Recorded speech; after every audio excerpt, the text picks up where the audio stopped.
Assalamualaikum, salam sejahtera dan salam perpaduan. Berita Pagi Sabah edisi Selasa 20 Disember bersama saya Sabrina Baas. Masyarakat di negeri ini diingatkan agar mengutamakan keselamatan dan merancang percutian bersama keluarga dengan sebaik mungkin bagi mengelak kejadian yang tidak diingini berlaku. Pesuruhjaya Polis Sabah, Datuk Idris Abdullah berkata ia termasuk memaklumkan kediaman yang ditinggalkan sepanjang bercuti di Balai Polis berdekatan khususnya ketika perayaan Krismas. Beliau yang bercakap di Telupit menambah keselamatan masyarakat menjadi tunjang dalam penugasan polis. Dalam kesempatan sama, Datuk Idris turut mengingatkan semua anggota polis yang bertugas agar terus melaksana amanah dengan penuh integriti. Ini kerana kesiapsiagaan PDRM penting bagi melaksana tugas pemantauan, terutama di kawasan pantai timur Sabah yang terdedah dengan jenayah rentas sempadan. Semua petugas-petugas pasukan keselamatan, kita pastikan bahawa keselamatan di Sabah ni dalam keadaan baik dan terjamin. Kita faham keadaan di Sabah ni tadi, bahawa terutama di pantai-pantai timur, Sabah dan sebagainya, kita tidak boleh leka. Kita mesti pastikan bahawa keselamatan dan kedaulatan negara kita jaga dengan baik. Dalam pada itu, Polis Sabah melancarkan program Taman Angkat Amanita di Taman Villa Telupit sebagai langkah proaktif membendung kegiatan jenayah di sekitar kawasan kediaman dengan melibatkan kaum wanita sebagai rakan kolaborasi polis. Program julung kali ini merupakan inisiatif Polis Diraja Malaysia di bawah Strategi Lautan Biru Kebangsaan. Pesuruhjaya Polis Sabah, Datuk Idris Abdullah berkata peranan golongan wanita tidak hanya tertumpu kepada urusan rumah tangga tetapi mereka juga memainkan peranan dalam menjaga ketenteraman dan keamanan kawasan sekitar. Dengan adanya maklumat-maklumat yang telah disalurkan oleh pihak suri rumah ni tadi akan memudahkan pada pihak polis dalam menjalankan tugas-tugas mereka dalam bidang penguasaan. Diajar cara bagaimana untuk mendapatkan maklumat yang detail pada suspek-suspek yang suspicious yang datang ke rumah kita lah. Beliau ditemui media selepas merasmikan majlis berkenaan di Telupit. Usaha murni PDRM disambut baik pemimpin akar umbi. Amanita ini tepat dan sesuai pada masanya untuk dilaksanakan di daerah Telupit bagi membendung keganasan rumah tangga, penderaan dan juga gangguan seksual.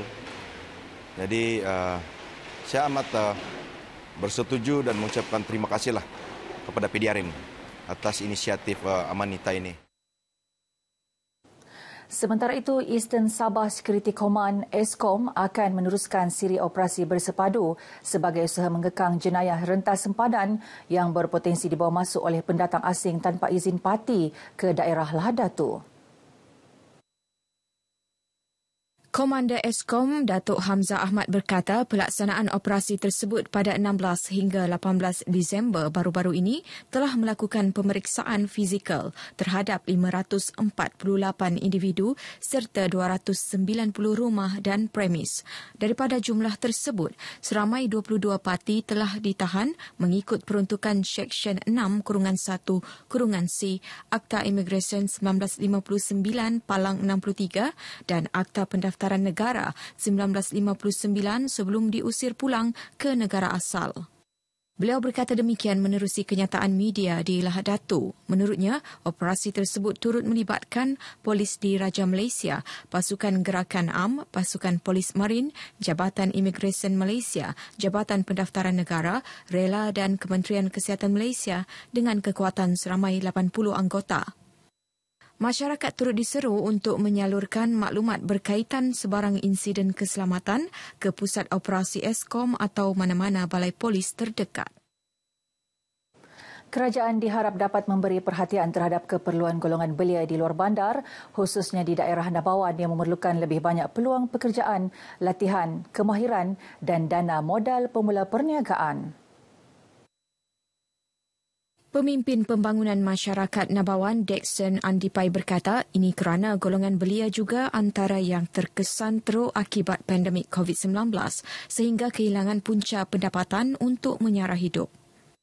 Kami masyarakat ataupun pemimpin di DUN Nabawan ini, 46 Nabawan, mengharapkan pada kerajaan perpaduan ini untuk memberi peluang ataupun kerja kepada belia-belia wanis kami di daerah Nabawan ini bagi menjana pendapatan untuk survival kehidupan para belia kami. Harapan saya kepada kerajaan memperbanyakkan bantuan mau buat bisnes tapi kewangan tidak cukup dan kerajaan harus meningkatkan kewangan, bantuan, memperbanyakkan memberi bantuan. Mereka berkata demikian ketika ditemui pemberita RTM sempena program Layar Besar Piala Dunia 2022, Anjuran Persatuan Belia dan Kelab Belia Pekan Nabawan dengan kerjasama Pejabat Adun Nabawan di Dewan Terbuka Pekan Nabawan. Sabah sememangnya dikenali dengan jolokan nama modal perpaduan kerana melambangkan kesatuan pelbagai bangsa dan etnik yang telah lama diterjemah masyarakat di negeri ini secara holistik. Ia dapat dilihat dalam aktiviti seharian rakyat, malahan di dalam program keramaian seperti tamu gadang sempena Majlis Convocation Universiti Malaysia Sabah UMS ke-24 baru-baru ini. Ikuti laporan Serina Olivia Chong mengintai interaksi orang ramai yang hadir ke tamu gadang.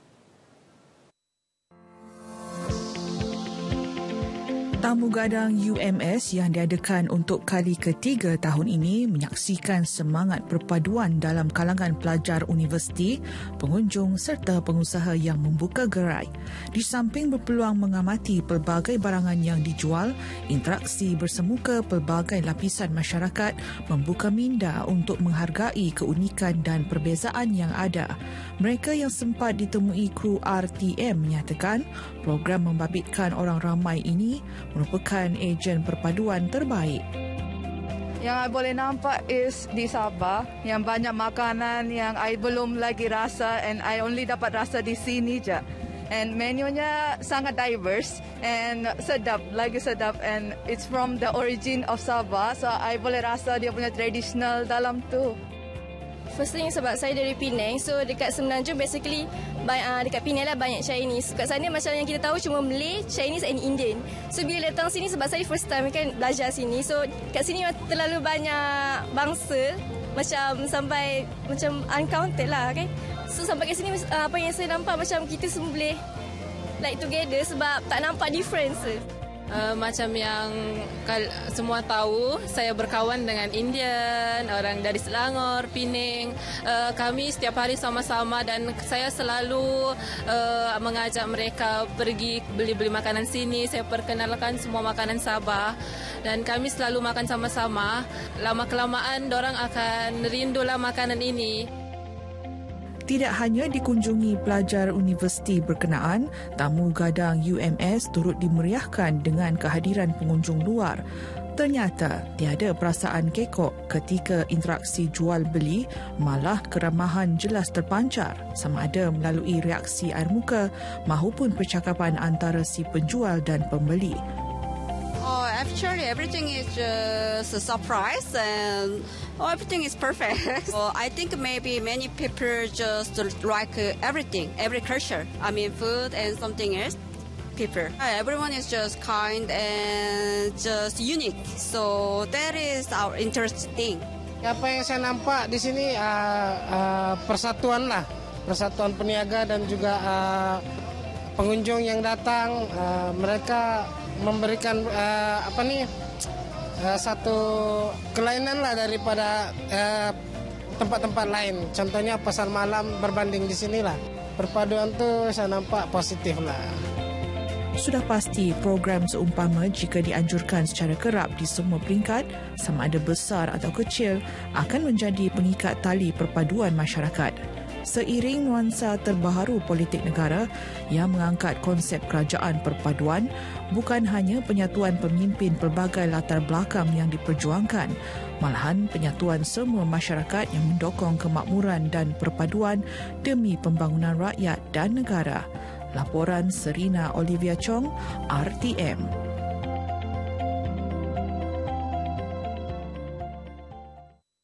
Beralih ke perkembangan COVID-19, Sabah merekodkan kes baharu di bawah angka 20 semalam dengan 16 kes, iaitu 14 kes lebih rendah berbanding sebelumnya.